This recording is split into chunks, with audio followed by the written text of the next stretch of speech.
Big बॉसच्या घराबाहेर जान्हवीचं आता काही खरं नाही, कारण जान्हवीनं असे काही शब्द वापरलेत कालच्या एपिसोडमध्ये जे खूपच भयानक होते आणि त्यामुळे सगळे कलाकार जान्हवीवर खूप रागवलेले आहेत। मी तुम्हाला त्यांच्या कमेंट्स पण वाचून दाखवणार आहे आणि त्यांनी काही पोस्ट केलंय जान्हवीच्या विरोधात ते पण दाखवणार आहे आणि त्यातल्या त्यात जान्हवीचा नवरा आता जान्हवीच्या सपोर्टसाठी पण त्याने काही पोस्ट केलेले आहेत ते पण मी तुम्हाला या व्हिडिओमध्ये सांगणार आहे। सो प्लीज व्हिडिओ लास्ट पर्यंत नक्की माझ्या चॅनलला जाऊन लाईक करा, शेअर करा आणि सबस्क्राइब करा आणि व्हिडिओ लास्ट पर्यंत पाहत राहा। तर कालच्या एपिसोड मध्ये ए टीम आणि बी टीम, काल बी टीम खूप कमाल खेळली। त्यांना माहित होतं की आपण काही जरी बोललो तर हे आपल्या विरोधात बोलणार, त्यामुळे बी टीमने काही गोष्टी स्वतःवर ओढून घेतल्या। जसं की अंकिताला क्वेश्चन आला होता की फक्त तुला धनंजय दादा जवळचे आहेत आणि बाकीच्या लोकांवर तुझा विश्वास नाही। खरं तर हे वाक्य चुकीचे आहे, पण अंकिता हो बोलली आणि हो बोलल्यामुळं ए टीमला कन्व्हिन्स करावं लागलं की नाही अंकिताचा सगळ्यांवर विश्वास आहे वगैरे।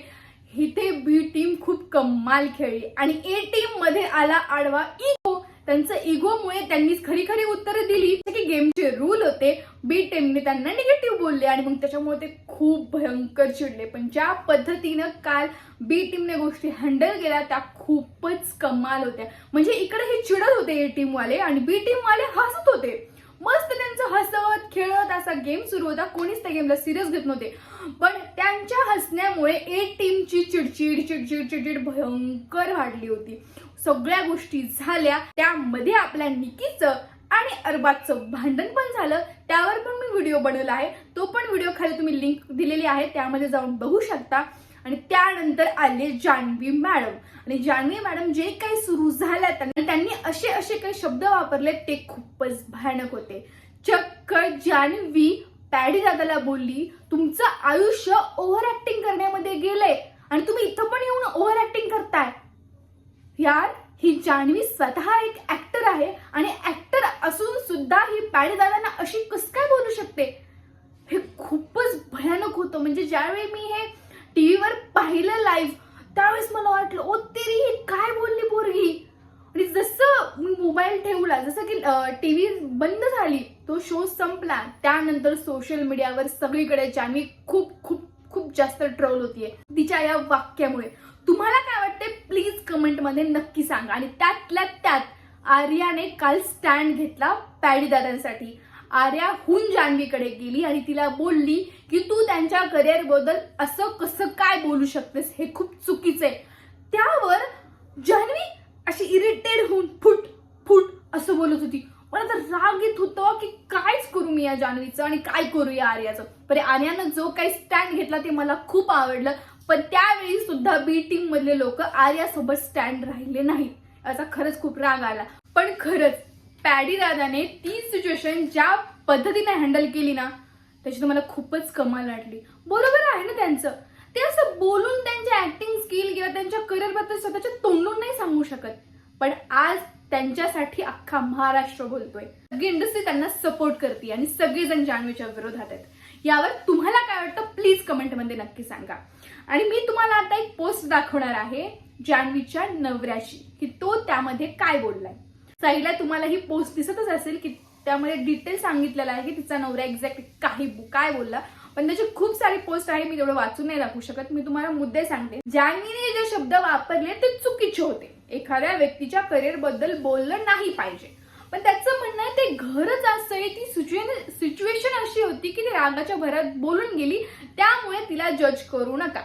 आणि त्याने हेही बोलले की धनंजय दादा आणि अंकिता सुद्धा वर्षाताईंच्या माघारी बोलल्या आणि त्यांनी त्याची वाक्य लिहिलेत त्यांचे की वर्षाताईंबद्दल बोलला धनंजय दादा की एक दिवस पान उतारा करेन या बाईचा, आणि अंकिता बोलली की मला हिच्यासारखी सासू नको। यामध्ये त्या खडूस आहेत, त्यांना आवडलं नाही किंवा त्यांच्या राहणीमान त्यांना पटलं नाही, या बाबतीत हे लोक बोललेले आहेत। यामध्ये त्यांच्या कामाबद्दल बोलले नाहीयेत, यामध्ये त्यांना ट्रोल केलं नाहीये किंवा यामध्ये त्यांच्या करिअर बद्दल बोललं गेलेलं नाहीये।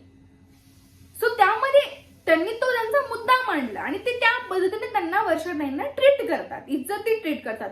अंकिता हव्या त्या वेळेला वर्षाताईंच्या बाजूने स्टँड राहते। यावर तुम्हाला काय वाटतं प्लीज कमेंट मध्ये नक्की सांगा मला। याचा खूप सारा ऍक्च्युली त्यांनी पोस्ट आहे, मी तुम्हाला दाखवतेय स्क्रीनवर, तुम्ही नक्की वाचा डिटेल. तुम्हाला काय वाटतं प्लीज कमेंटमध्ये सांगा. आपल्याकडे इतका वेळ नाहीये की ही एवढी मोठी पोस्ट आपण आता वाचू शकू. आणि त्यावर सुरेखा मॅम म्हणतायत, ही कमेंट खूप मजेशीर आहे, ऐका तुम्ही.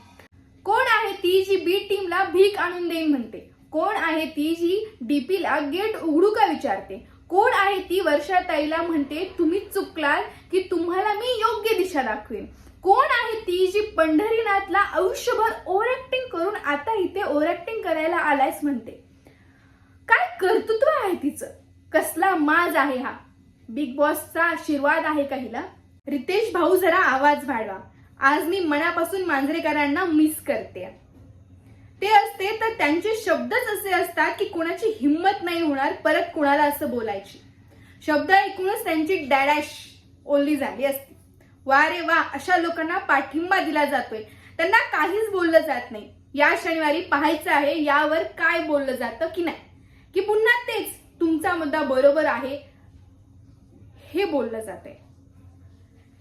अशा खूप साऱ्या कमेंट आलेल्या आहेत सोशल मीडियावर आणि मी तुम्हाला ते दाखवण्याचा प्रयत्न करते स्क्रीनवर. ह्या कमेंट वाचून खरंच मला खूप वाईट वाटलंय की कुठे चाललाय हा बिग बॉस, काय चाललंय इथं, कोण बरोबर आहे कोण चूक आहे, यावर तुम्हाला काय वाटतं प्लीज कमेंटमध्ये नक्की सांगा आणि तुमचं मत मला कळवा. आपण सगळे चांगल्या लोकांना सपोर्ट करण्याचा प्रयत्न करतोय. पॅडी दादा, आम्ही तुमच्या सोबत आहोत. थँक्यू सो मच गाईज हा व्हिडिओ लास्टपर्यंत पाहिल्यामुळे. प्लीज चॅनलला लाईक करा, शेअर करा आणि जास्तीत जास्त सबस्क्राईब करा. Thank you so much.